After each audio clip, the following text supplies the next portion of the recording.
റഫീഖ് സലമിന്റെ ആ സംസാരത്തിന്റെ അവസാനത്തെ ഭാഗമാട്ടോ ഞാൻ ഒരുപാട് വോയിസുകളെയും വിട്ടിട്ടുണ്ട്. അതൊക്കെ ഒരു പഠനം എന്നുള്ള നിലക്കാണ്.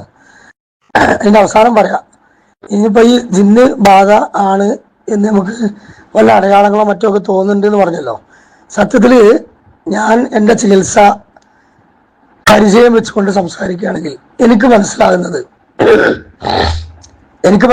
പറയാട്ടോ. ഇത് ഖുർആനും സുന്നത്തും ആയിട്ട് ഇനി നാളെ ആരും താരതമ്യം ചെയ്യാൻ നിൽക്കണ്ട.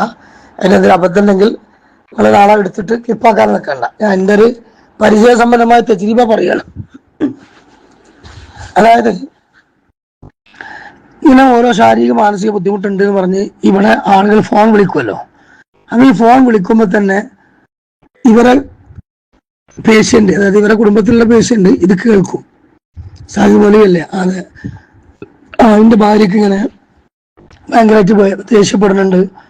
അതേപോലെ തന്നെ അവൾക്ക് ഞാനുമായി കൂടി ജീവിക്കാൻ താല്പര്യം കാണില്ല, കുളിക്കണില്ല, പിന്നെ ഫുൾ ടൈം ഉറങ്ങുകയാണ്. അങ്ങനെ ഓരോ കംപ്ലൈന്റുകളെ പറയാം. നല്ല ഉഷാറായിട്ട് എനർജറ്റിക് ആയിട്ട് വീടുകളിൽ ഓടി നടന്നിരുന്ന നല്ല ദാമ്പത്യ ബന്ധ സംതൃപ്തിയോട് കൂടി മുന്നോട്ട് പോയിരുന്ന ആൾക്കാർക്ക് പെട്ടെന്നുണ്ടാകുന്ന ഒരു പ്രയാസമാണ്. അപ്പൊ ഇവര് യഥാർത്ഥത്തിൽ അതിനെ ചെയ്യേണ്ട എന്താണ്? നല്ലൊരു ഹോമിയോ സൈക്കാട്രിക്കിനോ അല്ലെങ്കിൽ ഒരു നാച്ചുറോപ്പതി സൈക്കാട്രിക് ഡോക്ടറെ കാണിക്കുക. എന്നിട്ട് നല്ല പിന്നെ ഇസ്ലാമിക് കൗൺസിലിംഗ് കൊടുക്കുന്ന ആളുകളെടുത്തോ ഒക്കെ പോവുക. എന്നിട്ട് നമ്മൾ നല്ല തജുസ്കരിക്കുക, ഉത്തരം കിട്ടാൻ സന്ദർഭമുള്ള പിന്നെ സമയങ്ങളിലൊക്കെ നല്ല പ്രാർത്ഥിക്കുക, ഫലക്കുലാസ് ഓതി ഊതുക, അതൊക്കെയാണ് ചെയ്യേണ്ടത്. അതിനൊന്നും ഇവർ തയ്യാറല്ല. ഇവർക്ക് തീരെ അറിയില്ലാന്നല്ല, നമ്മുടെ അടുത്ത് വരുന്ന അധികം ഇഷ്ടംകാര അവസ്ഥ അതാണ്. ചില കാര്യത്തെ കുറിച്ച് വരെ ഓദിച്ചാൽ കാണാം അവന്റെ ഇൽമ എത്ര ഉണ്ട്. അപ്പൊ ആ രൂപത്തില് ഇവരെന്ത് ചെയ്യാണ്, വേഗം ഒരു ആളടുത്തേക്ക് പോകണം. കാരണം ഇഷ്ടത്തിന്റെ ആളുകൾ പറഞ്ഞു കൊടുത്ത് പേടിപ്പിച്ച് അങ്ങനെയാണ്. സലാസ്ലാം മനുഷ്യന്റെ ഒക്കെ പ്രസംഗം കേട്ടാല്, പിന്നെ ഫൈസൽ മുസ്ലിയാരൊക്കെ പ്രസംഗം കേട്ട് കഴിഞ്ഞാൽ ഏത് മനുഷ്യനെ ബേജാറാകാതെ നിർഭയത്വം പോകൂലേ, അന്ന് പോകൂലേ. അതുകൊണ്ട് തന്നെ അന്ന് നഷ്ടപ്പെടും. എന്റെ ഒരു ഫോണിൽ ഒരാളിപ്പം ഞാൻ വിഷയാവതരണം കഴിഞ്ഞപ്പോൾ ഒരു അനുഭവം പറഞ്ഞൊരു സംഗതി ഉണ്ട്. അത് ഞങ്ങൾക്ക് ഇൻഷാല്ലാ അതിൽ വിടുന്നുണ്ട്, അത് കേട്ടോളി. ഒരു കുട്ടിയെ നിസ്കരിക്കാൻ പോയിരുന്ന പിന്നെ പുസ്തകത്തിലെ കുട്ടികൾ പള്ളിക്ക് വരെ പോകാൻ കഴിയാതെ പേടിച്ചു പോയിന്നാണ്. അപ്പൊ എന്താ വെച്ചാൽ ഇവരെ ഈ ഭാര്യമാരെ മുമ്പിൽ തിരിഞ്ഞ് നമുക്ക് വിളിക്കുമ്പോൾ നമ്മൾ ഓരോന്ന് ചോദിക്കും. അവരിങ്ങനെ രാത്രി ദുസ്വപ്നം കാണുന്നുണ്ടോ? അപ്പൊ അവളോട് എടി ഞങ്ങളോട് ഉസ്താദ് ചോദിക്കണേ. അപ്പൊ അവള് പറയുന്ന നിങ്ങൾ സംസാരിച്ചോളി ഉസ്താദെ, സാഹിബോലി സംസാരിച്ചോളി. വിശ്വത്തിന്റെ സംഘടനാ നേതാക്കന്മാരും ഭാരവാഹികളായ നല്ല പക്വതയുള്ള ആൾക്കാരെ നേരെ കൊടുക്കുക പെണ്ണുങ്ങൾക്ക് ഫോണ്. ഒന്ന് ആലോചിച്ച് നോക്കാൻ നിങ്ങൾ. ഒരു ഡോക്ടർ ആണെങ്കിലും ഓക്കെ, ഇത് എന്ത് കണ്ടുകൊണ്ട് ഏത് ഡോക്ടർക്കായി കൊടുക്കുന്നത്? ഒരു ആത്മീയ ചികിത്സകൻ. എന്നിട്ട് ഈ പെണ്ണ് രോഗം ബാധിച്ചു എന്ന് തോന്നിക്കുന്ന ഈ പെണ്ണ് എന്റെ വാക്ക് കേൾക്കുമ്പോൾ തന്നെ ബേജാറാകാണ്, ദുസ്വപ്നം കാണലുണ്ടോ? അപ്പൊ ആ മൊലവി കാണലുണ്ട്, പാമ്പിനെ കാണലുണ്ടോ? അപ്പൊ അത് ബേജാറായില്ലേ? ആ പാമ്പിനെ കാണണം. പാമ്പ് പത്തി പറത്തിയിട്ട് ഇങ്ങനെ നിങ്ങളെ മുമ്പിൽ നിൽക്കുന്നത് കാണലുണ്ടോ? ആ ഉണ്ട്. മുന്നിലും ബാക്കിലും ഉണ്ടാവോ? ഇല്ല, മുമ്പിലും ബാക്കിലും ഇല്ല. ഇടക്കിന്റെ പെണ്ണിക്ക് ഓടി വരുന്നത് കാണലുണ്ട്. ഓ ശരി ശരി ശരി ശരി. പിന്നെ എന്താണ്, ആനനെ കാണുന്നുണ്ടോ? കറുത്ത ആന മൃഗങ്ങൾ കുത്താൻ വരുന്ന പോലെ ആവുന്നില്ല. ഉയർത്തി ഇങ്ങനെ താഴത്തേക്ക് വീഴ പോലെ കാണലുണ്ടോ? അങ്ങനെ കാണലുണ്ട്. അങ്ങനെ ഇടക്കിടക്ക് തട്ടലുണ്ട്. ശരി. പിന്നെ നേലുകളുടെ രൂപങ്ങൾ എന്തെങ്കിലും പാസ് ചെയ്യുന്ന പോലെ കാണലുണ്ടോ? അപ്പൊ അങ്ങനെ കണ്ടിട്ടില്ല, പക്ഷെ എന്റെ ബാക്കിൽ ആരും നിൽക്കുന്നുണ്ട് എനിക്ക് ഇങ്ങനെ എപ്പോഴും തോന്നും. തലക്കോ കയ്യിനോ കാലിനോ എവിടെയെങ്കിലും പെരുപ്പോ കടച്ചിലോ സ്ഥിരമായിട്ടുണ്ടോ? ഉദാഹരണം കേട്ടോ, ഇങ്ങനെ പറയാൻ തുടങ്ങിയാൽ നമ്മളെ അങ്ങാടി പച്ചമരുന്ന് വിൽക്കുന്ന ആൾക്കാർ പറയുന്ന പോലെ തട്ടിമുട്ടി ഉളുക്ക് സതവ്, ഒരു കാൽമുട്ട് വേദന, ഒരു കൈക്കാൽ വേദന, ഊരവേദന, നെഞ്ചു വേദന എന്നൊക്കെ അതുപോലെ പറയാൻ എനിക്കുണ്ട്. അത്ര സിഗ്നലുകൾ ഇവർ പഠിപ്പിച്ചു തന്നിട്ടുണ്ട്. ഇന്നാലില്ലായ്മ ഇന്നാലി റാജീവൻ. ഇത് കേൾക്കുന്ന സഹോദരങ്ങളെ, നിങ്ങൾ ബോധം കെട്ടുപോകല്ലേ? അത്ര അപകടകരമായ വിശ്വാസമാണ്. ഇതെല്ലാ ഗ്രൂപ്പും പാസ് ചെയ്ത് കൊടുക്കുക, എല്ലാവരും കേൾക്കട്ടെ ഒരവസ്ഥ. അപ്പോ ഇത് പറഞ്ഞോട് കൂടി തന്നെ എന്തായി, ഇവരെ കൺസെപ്റ്റ് മാറി. ഇനി ഫോൺ ഹസ്ബൻഡിന് കൊടുക്കരുത്. ഹസ്ബൻഡിന് കൊടുത്തോടുകൂടി ഞാൻ പറയും, ഇത് മിക്കവാറും ശൈത്താൻ ഷർറന്നെയാണ്, സിഹറാണ്, സാധ്യത ഉണ്ട്.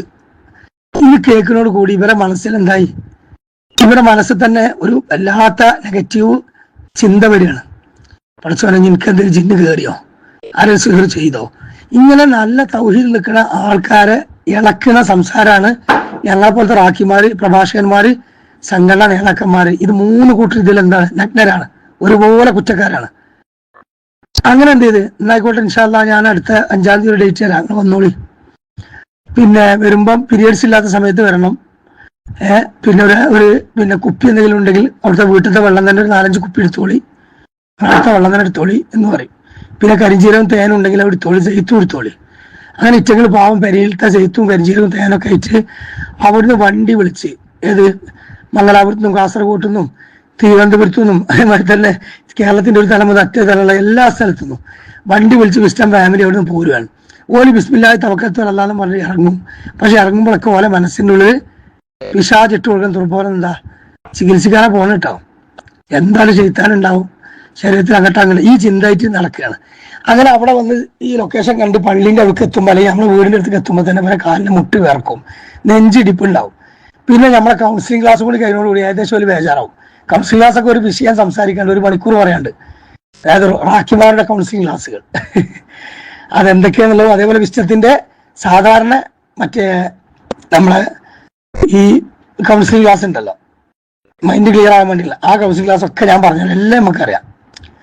അപ്പോൾ അത് കയ്യിലോട് കൂടി എന്തായി, പിന്നെ എല്ലാവരും ഒന്ന് ഒതുർത്താളിയായിരുന്നു, വീണ്ടും പോയി ഒതുർത്ത് വരും. അപ്പൊ തന്നെ ബേജാറ് 3-ാമത്തെ കൂടി.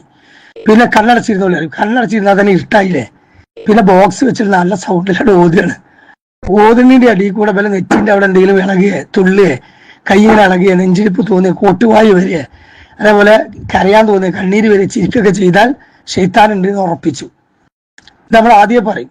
ഇത് കേൾക്കുന്ന ഇവന്റെ കൂടെയുള്ള കരീനായ ഷെയ്ത്താൻ ഇവന്റെ മനസ്സിൽ എന്ത് ചെയ്യും, ദുർബോധനം കൊടുക്കും. അപ്പൊ ഇവന്റെ ബോഡി ലാംഗ്വേജ് ഇവൻ തന്നെ മാറ്റും. ആര്? ഈ ഇരിക്കുന്ന വ്യക്തി തന്നെ മാറ്റും. അപ്പൊ പിന്നെ ഓർക്ക് ചിരിക്കാൻ തോന്നും, കരയാൻ തോന്നുമോ, അഭിനയിക്കും. ആരാ അഭിനയിപ്പിക്കുന്നത്? വിശ്വാസത്തിലൂടെ ഇവനാണ്. അങ്ങനെ വീണ് ഛർദ്ദിച്ച് കൂക്കുമ്പോൾ നമ്മൾ പറയും ഷെയ്ത്താനാണ്, സിഹറാണ്. എന്നിട്ട് പിന്നെ കുറെ ഓതി കഴിഞ്ഞാൽ നോർമലായി, പിന്നെ നമ്മൾ ഇറങ്ങിപ്പോയി, ഒക്കെ റാത്തായി. ഇങ്ങനെ എന്ത് ചെയ്യും, അത് വിടും, പൈസ തന്നു ഒരു പോയി 3-4 ദിവസം കുഴപ്പമുണ്ടല്ലോ, പിന്നെയും തുടങ്ങും പ്രശ്നം, അല്ലെങ്കിൽ വേറെ കൊടുക്കും. അങ്ങനെ ഇവരെ നിരന്തരം ഇതുപോലെ ചികിത്സന്മാരത്ത് കൊണ്ടുപോയി ഈ ഖുർആനോദിയ വെള്ളവും കരിഞ്ചീരകവും തേനും എഴുത്തും ഒലീവും അത്തിപ്പഴവും അജ്വാക ഈത്തപ്പഴവും അതൊക്കെ കൂട്ടിക്കുവച്ചൊക്കെ പിന്നെ കാന്തപുരത്തിലെ മുടി ജ്യൂസ് എന്ന മാതിരിയുള്ള കുൽക്കി സർവത്ത് കൊടുക്കും. പിന്നെ ഓതിയ വെള്ളം കന്നാസ് കൊടുക്കും. പിന്നെ അതേപോലെ പിന്നെ ഈ പറഞ്ഞ പോലെ ഖുർആനിന്റെ ഫയല് 2 നേരം കേൾക്കാൻ മരുന്നൊക്കെ കൊടുക്കുന്ന മാതിരി. എന്താ ഫയല്? എവിടൊക്കെ സൗദിയിലോ സൗത്ത് ആഫ്രിക്കയിലോ അതുപോലെ തന്നെ ഈജിപ്തിൽ നിന്നൊക്കെ ഓതിയ ചില റാഖിമാരെ ഓത്ത്, കണ്ണീറിന്റെ ആയത്ത്, സീറിന്റെ ആയത്ത് ഒക്കെ കഷ്ടം മുറിച്ച് ഓതിയ ആയത്ത്. അതിലാണ് ഈ പറഞ്ഞത് ഹരിക്ക് ഹരിക്ക് ഹരിക്ക് ഓഹർജ് ഓഹർജ് ഓഹർജ് എന്നൊക്കെ പറഞ്ഞത്. അങ്ങനത്തെ ഓത്തെല്ലാം കൂടി രാവിലെ സുബീസ്കരിച്ചിട്ട് 20 മിനിറ്റ് കണ്ണടച്ചിരുന്ന് കേൾക്കുക. വൈകുന്നേരം അസറിന് ശേഷം 20 മിനിറ്റ് കേൾക്കുക.